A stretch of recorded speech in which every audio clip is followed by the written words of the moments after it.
back to Making Money Make Sense with Tola. I am your host, Tola. How y'all doing today? Today is day 15 of my 31-day series, 31 finance tips to help you prepare for 2021.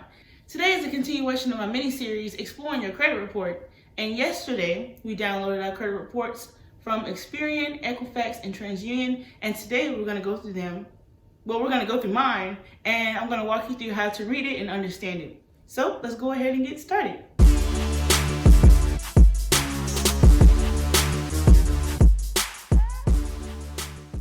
So I downloaded my credit reports this time instead of printing them because in my other video doing your annual review, I printed out my statements and it was a lot of paper. And this time I'm thinking I don't want to do that. So let's start with TransUnion. I'm assuming that you have already pulled up yours and that you have already downloaded them and everything, and we're looking at them together.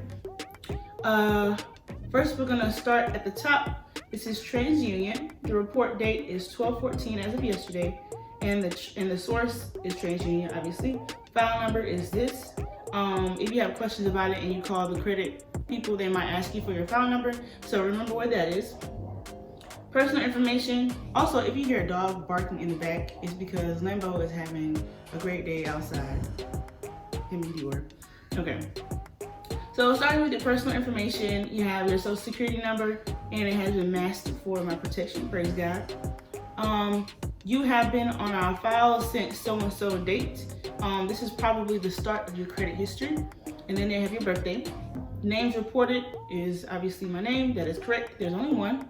And then address is reported on here. I have a few. One of them I forgot about actually when I had this one job somewhere else. Then telephone numbers that you ever had. I see my old house number on here. That phone don't even work no more. Employment data reported. There's nothing listed there for me. And then next is my account information. So usually in credit reports, they give you a description of each section so you know exactly what you're looking at. And this is the rating key. So it says that typically creditors report any changes made to your account monthly. This information includes balances, payments, dates, remarks, ratings, etc. The keys below help you understand the account information that could be reported. So if we look at the rating key, NR is not reported, X is unknown, OK is current, it's just like thumbs up, praise them. 30 days late, yellow. 60 days late, orange. 90 days late, red. 120 days late, it looks like the same red to me, but it's still bad. COL collection, VS voluntary surrender, RPO repossession, C/O charge off, and FC is foreclosure. So for COL collection, that is when your payments are being collected. Voluntary surrender, you have voluntarily. I got a notification that my phone was dying. Thanks for that. Voluntary surrender, you have voluntarily surrendered the account. Repossession, the repo man has come, okay? And charge off, something that used to be an asset but is no longer an asset and that is worthless now. And then of course we already know what foreclosure is. When you have payments and you can't make the payment, so the bank is like, this is mine now, and so it has therefore been foreclosed. Next section is the satisfactory accounts. So the following accounts have been reported with no adverse information. For your protection, account numbers have been partially masked. Thanks for that. Accounts are reported as current, paid, or paying as agreed if paid within 30 days of the due date. Accounts reported as current may still incur late fees or interest charges if not paid on or before the due date. All right. So my first satisfactory account on here is my Apple Card, which is looking delicious right now, even though I just paid off this month. Let's see. They give the date opened, responsibility, individual, which is you. Account type is revolving, which is revolving credit. Loan type, credit card. Date updated, that's not your business. Last payment made was last month. Pay status, current. Terms, $0 a month, deferred. So high balance of $0 from so and so time. My highest balance from last year to my high balance from November was $870. Okay, my high balance from December of last year to November of this year was $2,407. Thanks for telling everyone that.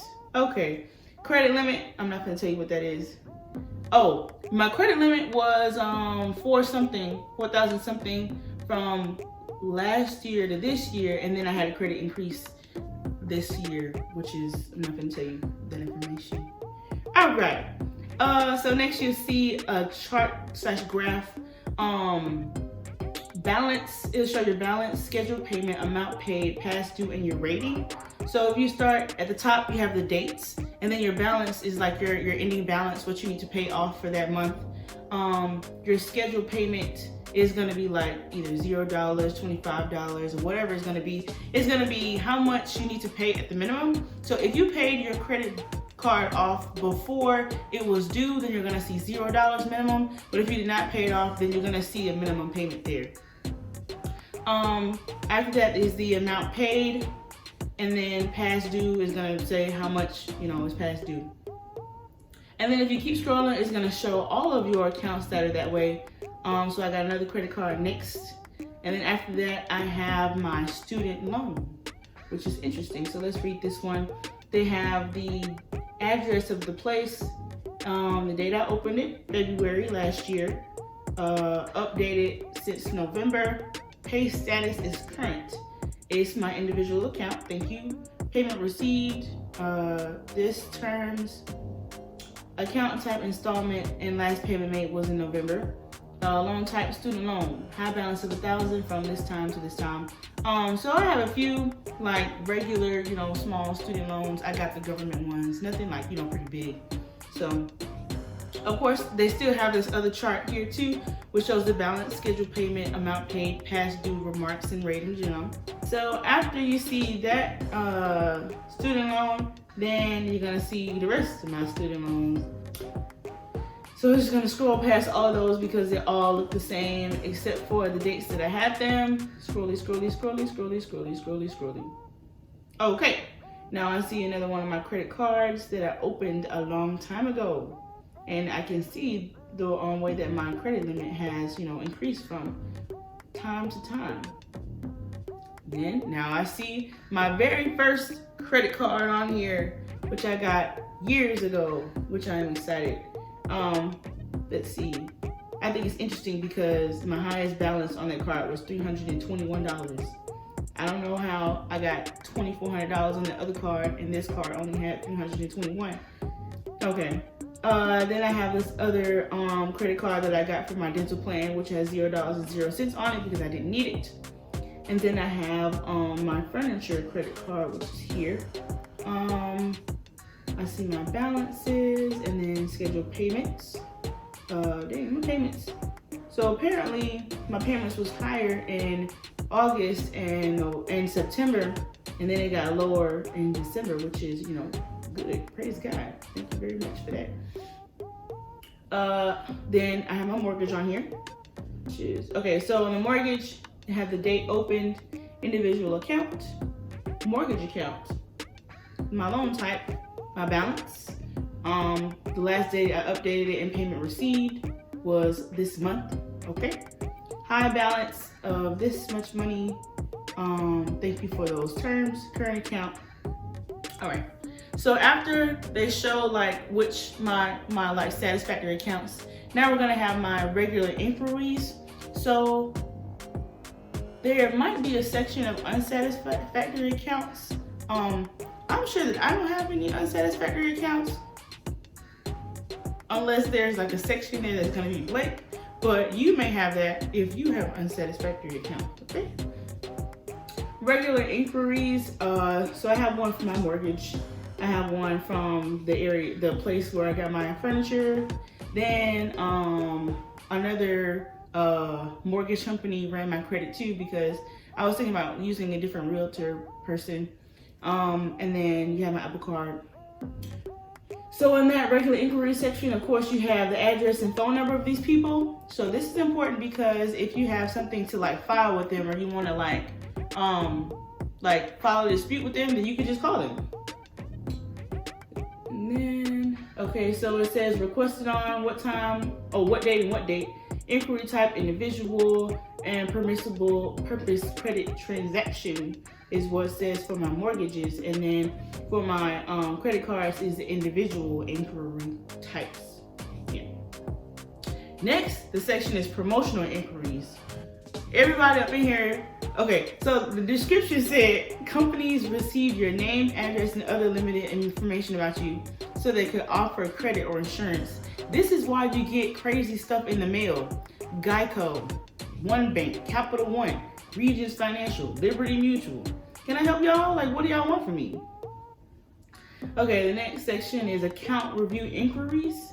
The listing of a company's inquiry in this section means that they obtain information from your credit line in connection with an account review or other business transaction with you. These are not seen by anyone except me, and insurance companies, and whoever, like, permissible users and stuff like that. We're permitted by law.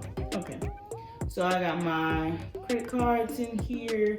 The people who own Apple Card, Goldman Sachs, student loans,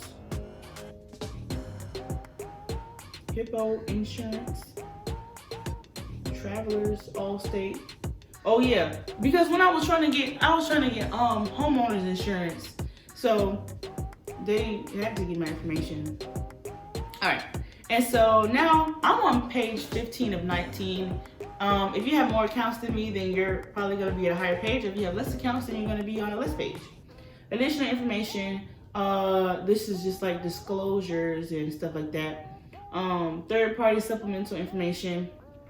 In addition to the information maintained in the above credit report, TransUnion will occasionally contact a third party for supplemental information, from a third party. And then they'll show like where they got this information from. Apple Card requested something in 2019.